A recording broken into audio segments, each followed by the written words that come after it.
आग लगाने की कोशिश की है क्योंकि वन विभाग उसकी जमीन पर कुछ करने जा रहा था। क्या कहना चाहेंगे सर, किसानों की क्या स्थिति है प्रदेश के अंदर और इस मामले के लोग जीरो टॉलरेंस कहते हैं करप्शन के लिए। ये जीरो टॉलरेंस उनका जीरो हो गया है और जब एसडीएम और अधिकारियों के कार्यालय न्याय नहीं दे रहे हैं तो मजबूरी में उसको आत्महत्या का रास्ता अपनाना पड़ा।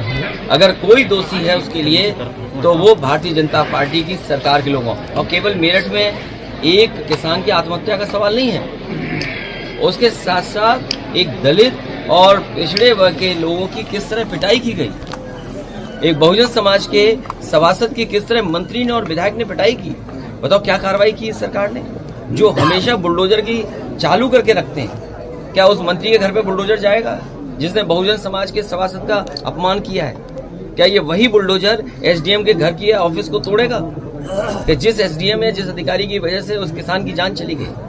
अच्छा, जीरो टॉलरेंस इसलिए नारा दे रहे हैं जिससे हमारा गरीब समझ ही नहीं पाए। गरीब समझ रहा जाना ने कौन सा फैसला लिए ले रहे हैं जीरो टॉलरेंस। इन्होंने कहा जीरो टॉलरेंस हमारा करप्शन के लिए है।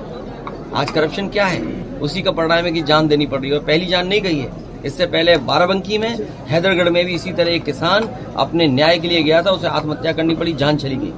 कभी मुख्यमंत्री आवास में इतने लोगों ने आत्महत्या नहीं की होगी। कई बेटियां न्याय के लिए आई और मुख्यमंत्री आवास के सामने आत्मदाह किया, उनकी जान नहीं बची, चली गई। और मैं अपने पत्रकार साथी से कहूंगा वो तमाम आंकड़े आप निकाल करके जनता को बताएं कम से कम कि कितनी ऐसी घटना इस सरकार में हुई है। अच्छा सर, सत्ता पक्ष जो है लगातार विपक्ष पर ये आरोप लगा रहा है कि प्राण प्रतिष्ठा को लेकर विपक्ष जो है वो अलग अलग गलत बयान कर रहा है। तो क्या प्राण प्रतिष्ठा के दिन आप भी जाएंगे क्या अयोध्या? देखिए,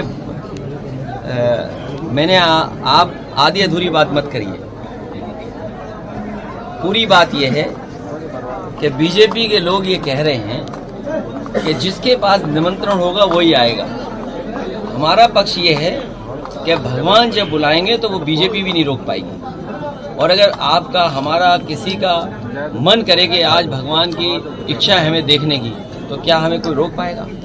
सर एक आखिरी क्वेश्चन सर। ये सवाल ये है कि भारतीय जनता पार्टी कैसे तय कर सकती है किसको बुलाना है किसको नहीं बुलाना। अखिलेश जी, एजुकेशन पे बात नहीं हो रही है। इसका मतलब भगवान श्री राम जी की तरफ से नहीं है बुलावा, जी, ये भारतीय जनता पार्टी की तरफ से बुलावा। अखिलेश जी, एजुकेशन पे बात नहीं हो रही। आप एक युवा नेता है और एजुकेटेड भी है, खासकर देखा जाए, लेकिन जो एजुकेशन की बात होनी चाहिए इस यूपी में, एजुकेशन की बात बिल्कुल नहीं हो रही है। जहां तक रिलीजन की बात करें या और संबंधित बातें उसकी हो रही है, ऐसा क्यों?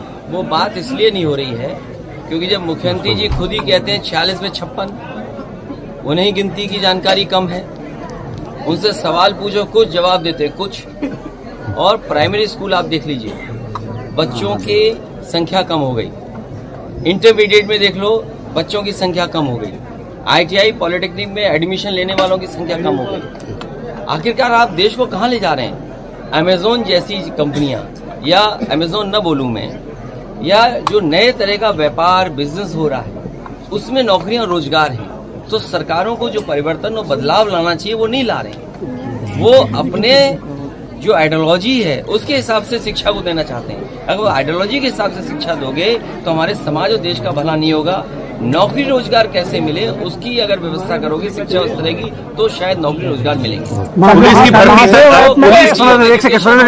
वो नहीं है। मुझे याद है कि पूर्व प्रधानमंत्री चंद्रशेखर जी के नाम पर यूनिवर्सिटी दी गई थी। यूनिवर्सिटी सफाई सरकार में देना शुरू हुआ।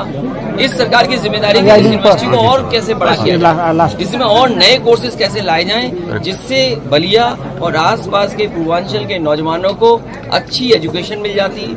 और आज जिस एजुकेशन की जरूरत है, क्वालिटी एजुकेशन, वो मिल जाती है। जिस कोर्स से नौकरी रोजगार मिल जाए उस तरह की व्यवस्था और ट्रेनिंग होती तो शायद